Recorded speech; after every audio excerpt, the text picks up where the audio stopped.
So I would love to claim that these are the first fruits of our harvest, but that's not entirely true. As you know, we have inherited several things on our plot already that were left by the previous owner.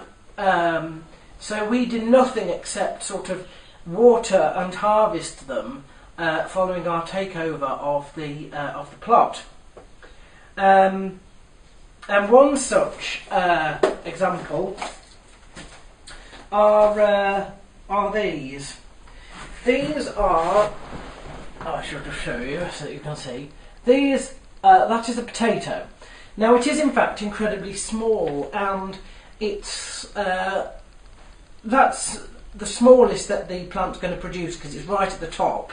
And what we were doing was we were trying to raise the earth to cover the potatoes, because if the potatoes get exposed to light, there's a chemical reaction. They go green and they are inedible. So we were trying to cover them up, put more earth over there, and we disturbed a few. As you can see, they're not quite large enough, at least the top ones aren't quite large enough to be harvested. Now the plants are beginning to die off. I think we've got another week, a week and a half before we can start harvesting them. But by the looks of it, there'll be two waves of harvest. Most of it will be straight away, they'll all die at the same time.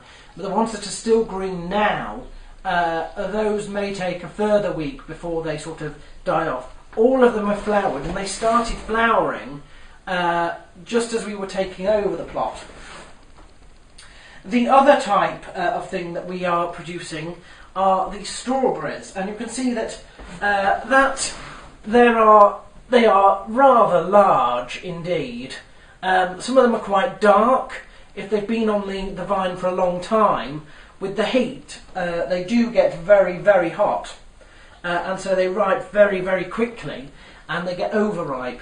That's about right. Now, these are second generation strawberries from a plot opposite ours, not Fiona's, and they have devoted a good quarter of their patch, in fact, to strawberries, and they must have an area larger than this, the property I own here, full of strawberries. And these are the second generation. Now theirs are an incredibly sweet variety, very, very tasty indeed.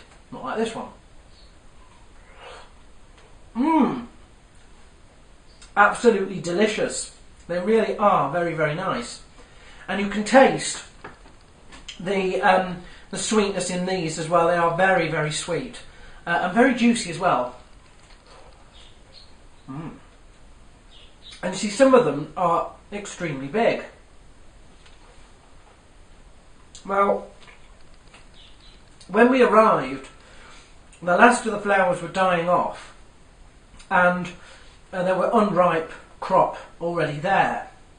And one of the first things I did was I netted the strawberries. This is because Pesky the blackbird has an eye, and as soon as the fruit goes ripe, he goes for it.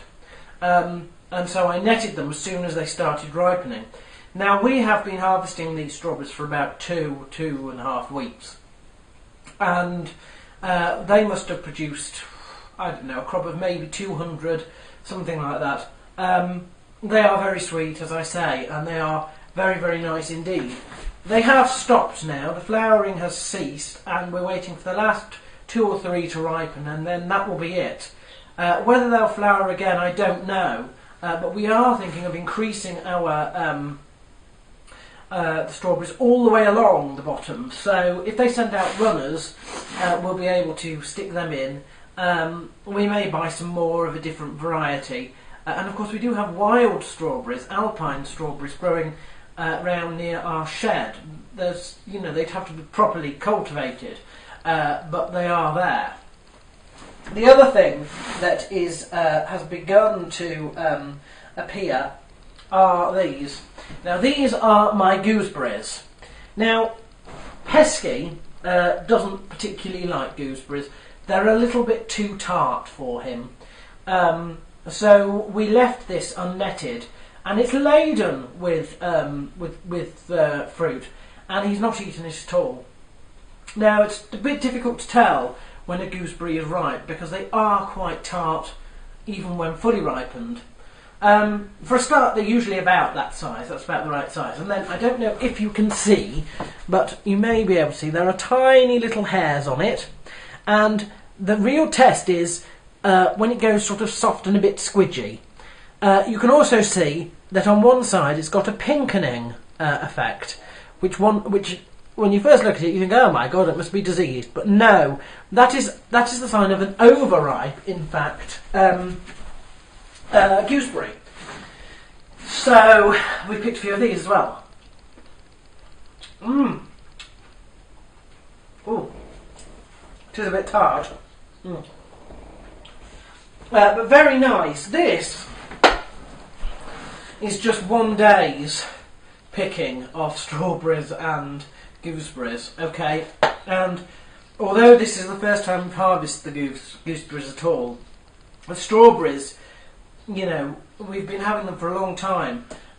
So I thought I would update you with you being able to see some of the harvest. We cannot take credit for this because we did not plant things, we did not cultivate them, and largely they weren't cultivated at all. They just sort of grew wild. We can say that we have watered them throughout their harvesting periods to get them, you know, to get the fruit ripened, and we've protected it as much as we can. There are two other things that are on our plot which are going to be harvested shortly. The red currants at the end of, the middle of next week probably, and the rhubarb probably this weekend. Now the red currants are an absolute favourite of Pesky, which is why I spent more than an hour trying to get that netted. Now today, for the first time ever, I met Pesky's mate, a female blackbird who doesn't come out very often. She only comes out when there's absolutely nobody around in any of the adjacent plots at all. And she'd obviously tried to get into the bush. She'd gone under the netting and then found she couldn't get out, and she was in some distress before she managed to get out. And I don't know now if they will even try to go back. I have to say, Pesky was absolutely beside himself because they didn't know what was going on. She'd gone to sit on one of the branches to find that the netting was just encroaching on her all around, and she's all got a bit tangled up for a bit. I've straightened it out, so hopefully she won't be able to get in again. But they didn't eat anything. You know, it was quite a frightening experience for her. So I don't think that she'll be doing that again. At least that's our hope, because obviously we want to harvest that as well. So there we are. That is just some information on, you know, some of the products that were inherited, but that we've harvested and enjoyed this week.